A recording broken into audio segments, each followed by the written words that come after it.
Yesterday I found the time, and today I think it's time to make it mine and let it fly. Yesterday I found the time to let it fly, let it fly, let it fly.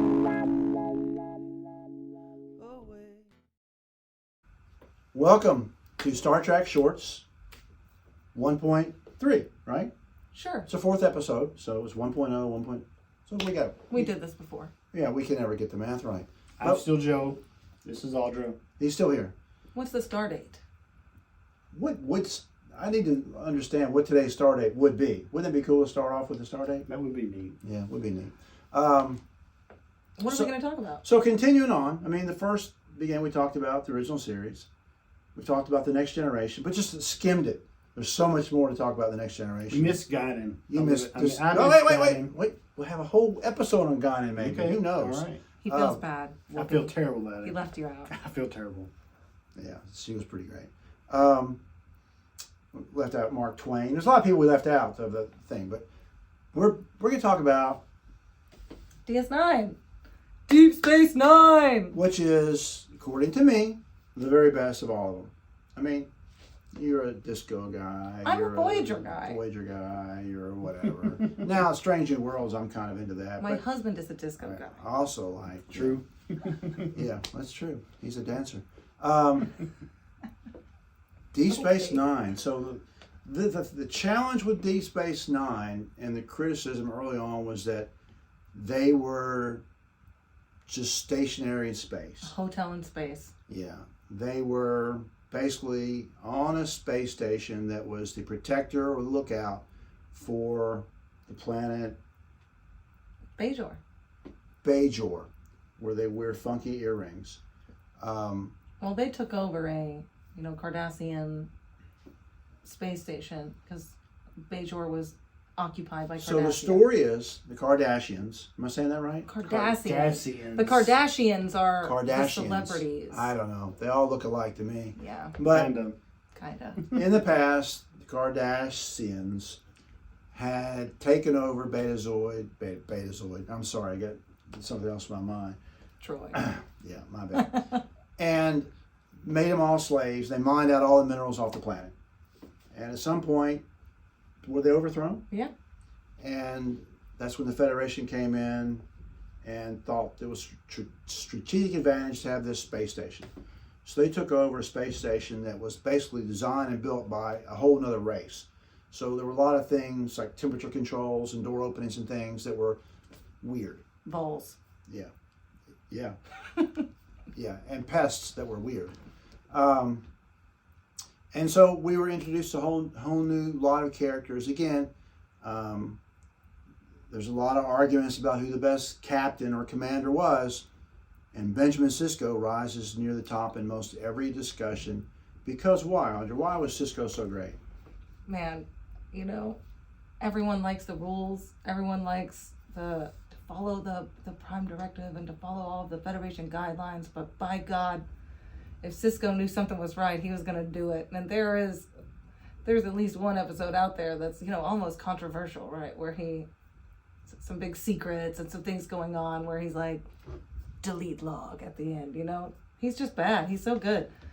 Yeah, Sisko is a great, great character. And of course, he is born out of kind of a hatred of Picard. And so that's something we don't see a lot in Star Trek. It might be the first real Star Trek or Federation rivalry. Yeah, and listen, Picard doesn't even know who he is. Yeah. Locutus killed thousands and thousands of people. So he really doesn't even, Picard's not really part of the rivalry, but one of the casualties was Sisko's wife and the mother of Jake. And they have some flashbacks to that when it was happening. They're going to rescue pods, all these kind of things. It's sad. Whoa, yeah, it's kind of tough. And, of course, Picard is somewhat innocent. We can't really talk about Locutus because we're getting ahead of ourselves in the Next Generation kind of stuff. But that's how it starts off. There's a little bit of animus there. Well, and it's also not just run by the Federation. We've got Bajoran crew also, Bajoran First Officer. They're not in Starfleet uniforms. There's a bunch of weird political stuff going on with that all the time. Yeah. Well, and Bajor itself is kind of a lot of stuff swirling around about. You know what else we're really not talking about? How it all starts. Okay. Cisco becomes the emissary, immediately. The orbs and everything. Oh yeah, gee whiz. And that goes throughout the whole thing. I do think DS9 started with a continuing storyline where Next Generation took a while to really get any. Yeah. Yeah, and I think that's might be why I like it, is because it's so consistent and it just builds from day one. And when we say he becomes the emissary, is the Bajoran people believe that he is the one to save them or lead them, or he's prophesized in the text. Yeah. And then he has an encounter with them. Yeah, and he has some out of body experiences with the orbs, and turns out later they're from the wormhole, I guess. The wormhole aliens. So I don't know. We might be getting ahead of ourselves. Do you think they had? No, if do you think guys they are had- watching this, come on. They had to build a story. It's static. They're not moving. They're not. Yeah, You you're know, right. Some of the other the other races are coming to them. Is that true? Yeah. The other aliens that New ones coming from the. So they're receiving Walker. more than exploring. Yeah. And I think the ratings early on, the first couple years, weren't as good as they had hoped.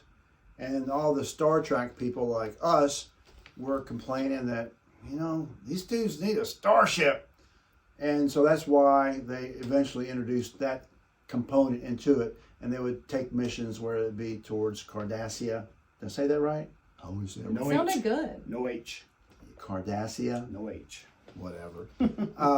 And through the wormhole, and lots of different things. And so I think there became more action.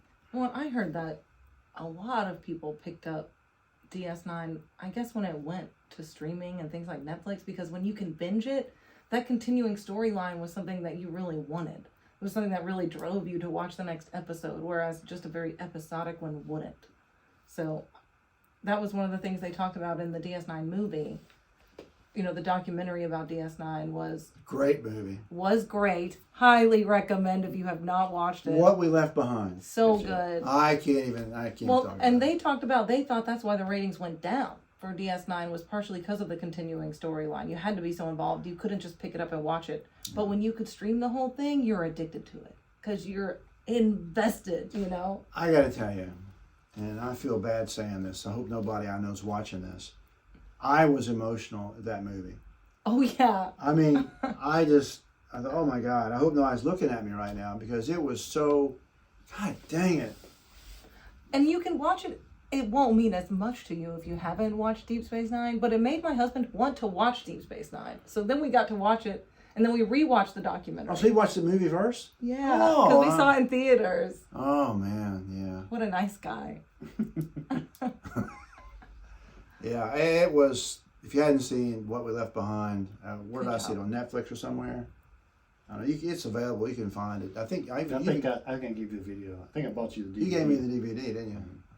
Yeah, it was tremendous. But we're kind of getting ahead of ourselves, like we always seem to, because we get excited about this thing. But Deep Space Nine is great. We haven't talked about Dax.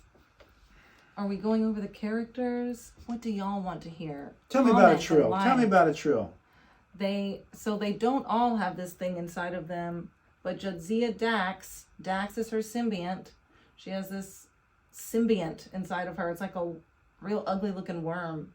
And so I think about 10% of them are selected that go through the classes to become, I won't get into all that. Hosts. Really, more people can become host, but they try to keep it secret because there's such a limited supply of symbionts. So she carries all of the memories of everyone who's carried that host before her. There were like 10. I think like 7, Was it 7? but it was a lot. And Curzon Dax was obviously the coolest. He made her really cool. And in the past, he'd been best friends with. Cisco. So Cisco and Curzon had a relationship, but Curzon was now inside of Jadzia, A lovely young woman. a beautiful young woman. And he calls her old man. He calls her old man. It's sweet. They have such a sweet friendship. Yeah. Yeah. I mean, again, it's just, there's so much depth in all these relationships in Deep Space Nine. I think certainly earlier on in the series, there's a lot more depth than in anything else, you know. They start strong. One of the things that we didn't get early in the thing was a relationship between the Doctor and O'Brien. That kind of developed over time, you know, because early on they weren't really the combatants that they turned out to be at the end. I mean, the friends. But Shear got on his nerves, got on O'Brien's nerves in the beginning. I wonder why. I mean, I wonder why. Mr. Perfect, right? He's just really smart. It turns out genetically defect smart, you know. Yeah. Genetically reconstructed smart. Yeah. Genetic perfection smart. Which was Sorry. against the law. You know, because from Khan. the movie, from Khan. Because he was the same way. He was a genetic creation of some sort. Right? So Yeah. they outlawed any of the genetic mutations when people would mess with it, make you smarter or taller or whatever. So that was banned. And his parents served the time. Yeah, true. We didn't really talk much about, we haven't talked at all about your security officer, Odo, The constable. which for the first time in Star Trek history, we've introduced to a real changeling who's not a member of the crew. He's independent because he worked for the Cardassians when they had Well, the he ship. was part of the Bajoran crew. He wore a Bajoran uniform. When he worked for the Cardassians? No, but the Bajorans liked him so much and said that he was always non-biased. He And was so fair. they kept him on. So Right. I guess when Cardassia left, they were like, hey, you want to be a security officer for us? We like you. Yeah, You're fair. yeah. And there are some callbacks. They go back and you see some Yeah. time from the past where he was fair. Right. And his story is that he didn't know where he came from. It was like he was found in a bucket in a lab. Basically, is all he really knew about and so he's raised by a scientist, basically.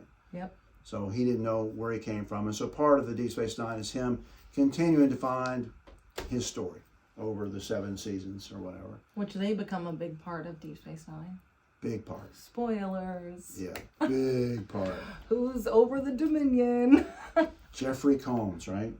Well, he Yeah. works for them. Yeah. But yes. Yeah. Iggy Pop. Sorry. If we're God, going you're to talk really about a killing Vorta. stuff. I know. Really killing this thing here. DS9 is obviously a favorite. Yeah. And so Kira, she was the head Bajoran on the station, and she clashed with Cisco a lot because she was looking out for her people and her religion, basically, because it was a very religious thing. You know, She fought for the resistance, so she had to get Bajor out of that mess, and she's very protective of it. she is a very strong character in the Tasha Yar realm, right? Kind of like that. So just very bold, very, tough, looking for a fight, not afraid to fight. Quark, Rom, and Nog. Well, we talked about the Ferengis in the previous episode. Yep. These are the big 3 Ferengis. They would all go to become big characters and, big characters in our hearts. And as you know, in this series, we found out the actual truth about the incident in Roswell, New Mexico in 1947. We didn't even know until Deep Space Nine what actually happened in Roswell. So I can't talk about Iggy Pop, but you can talk about Little Green Men. I just slipped that in there, I think, maybe. I mean, I don't know. I love the Ferengis. I love Quark. I love his mom. I love his, what's not to love about Ferengi? Yeah. Nog is awesome. Oh, they're cute and lovable, okay? That's what they are? They're not cute and lovable at all. It's just- Rom and Nog are cute and lovable. if you have a thing for ears, maybe. I mean, Yeah, but their attitudes. Rom was definitely not your average Ferengi. He had a heart and didn't care about profit, and he went on to be an engineer on the ship or work for the Bajorans. And then our boy Nog, first Ferengi in Starfleet. true. He beat Jake to Starfleet. Well, Jake wanted to be a reporter, so. He went on to be a writer. Yeah, and I thought that was, to me, disappointing, but whatever. I liked it. I thought Jake had a lot more potential. Nothing wrong with writers. I mean, we all like writers here. So initially on the series, what else strikes you? Where there's the mystery of the wormhole that they're protecting. What's on the other side, what comes through it. Whenever it's about to open, it's always intrigue. Is it good or bad, or ugly? We talked about the religious component with the emissary. And that goes throughout the whole show of how, first of all, Cisco's got to be able to handle it. At some point, early on, he doesn't even believe he is the emissary. But eventually, he figures out there's something to this. He's had enough meetings with the aliens in the wormhole, and through his visions and out-of-body experiences, he knows there's something to it. He might not know exactly what, Yeah. And then as a villain, I don't know that we talked about, the changelings, but the Cardassians, to me, are the coolest villains Yes. there's ever been. And one of my favorite characters on there is a Cardassian. Is it Dukat or Damar? It's Damar. Okay, Dukat's great too. Damar. Yeah, I mean... Poor Damar, though. Man. Isn't Dukat a villain? Yeah, Yes. Yeah, pretty much a villain, right? Okay. Oh, yeah. Well, sometimes he's really nice. That's Is when he? people get nervous. When Wait a he's minute. faking it. Why is this guy so nice right now? Something's going on. Or when he turns into a Bajoran. Oh, yeah. Just so Weird much stuff. guy. So much stuff. Again, with the continuing storyline, it's so much more in depth than Next Generation was with the continuing storyline. Are you saying the writing had to be on par? They had to be on tip-top writing for this, right? Yeah, and I'm sure that they had to know, like, the things they're calling back to all the time. Yeah. And, there's a lot more going on. Every episode is connected to the last episode. I'm sure there are some episodic ones. Yeah, but not necessarily. But, But there's a thread. Yeah. But there's a thread in the middle, and then outside there's different things that happen. You can't watch it, Of course. So there's a lot of episodes you can just pick up and watch them. If you watch the Little Green Men episode, that's all you really need. It stands alone. Yeah. Trouble with Tribbles. The Trials and Tribulations. Tribulations. You can pick that up and watch it. That's when we had the bad look on the Klingons, right? Yeah. Yeah. But they go back to the original series.